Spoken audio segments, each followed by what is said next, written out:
As an associate producer dito sa iConnect, dalawa kasi, si Ate Alex siya sa deployment, ako naman sa production. So parang ako ang nagde-direct minsan sa taping ng lead-in at ng silent story. Ayan. Tapos, pag wala si executive producer, doon ako nag-intervene in a way na ako yung namahala and namuno muna sa CMU iConnect for a while habang wala sila dito.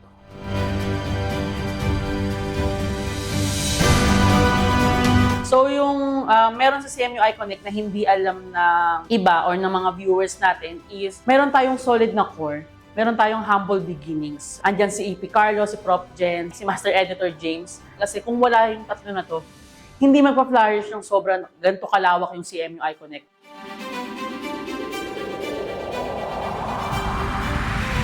The things that I discover sa sarili ko nung kasali ako sa iConnect as an associate producer and at the same time live reporter here in iConnect is that kaya ko pala, kasi dati parang lagi akong funny moments. Hindi ko alam na kaya ko rin palang maging serious minsan, kaya ko rin palang maging formal. Nakatulong tong iConnect para ma-discover ko sa sarili ko yon na hindi lang ako pang jokes, hindi lang ako pang fun. Pwede rin pala akong isabak sa serious matters.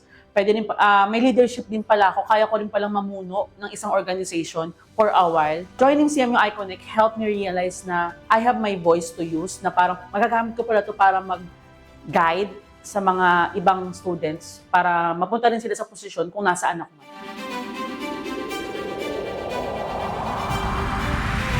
Nabago ako ng CMU iConnect in general in a way na kaya ko na makipagharapan in a formal matters. I'm not a serious person eh. Hindi ko kaya maging seryoso. Pero nabago ako ng CMU iConnect kasi kailangan mo maging seryoso for the sake of content. Kasi yung mga, tulad pa nag-live report ako minsan, hindi lang sino-sinong tao nahaharap ko, hindi lang basta tao eh. Like nila Mayor Jeannie Sandoval, mga tao na hindi mo pwedeng biruin eh. Kaya parang in a way, naturuan niya akong maging formal. Kasi nga, doon ako nahihirapan before eh. Hindi ko kaya maging seryoso kahit nasa serious matter ako, nasa serious situation ako. Ang pinaka nagpapastay sa akin dito is yung brotherhood, sisterhood, or your family na nabubuo natin dito sa CMU iConnect.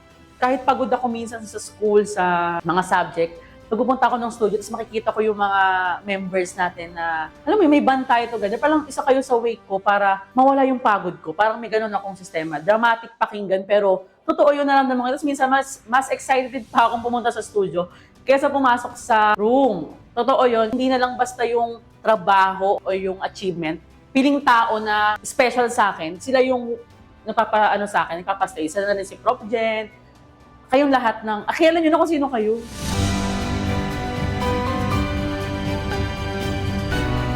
Ang hope and wishes ko for CMU iConnect is more followers, more viewers, more power, and more equipment. Ayan. Tsaka more members. Tsaka sana, after 2, 5, 10, 20 years, pagtanda ko, gusto ko, andyan pa rin siya. Gusto ko, ikukwento ko sa magiging pamilya ko sa future na once in my life, naging member ako ng CMU iConnect na ngayon is kilalang kilala na. Gusto ko yung ganun. Etong CMU iConnect, hindi na lang siya para may mapatunayan eh.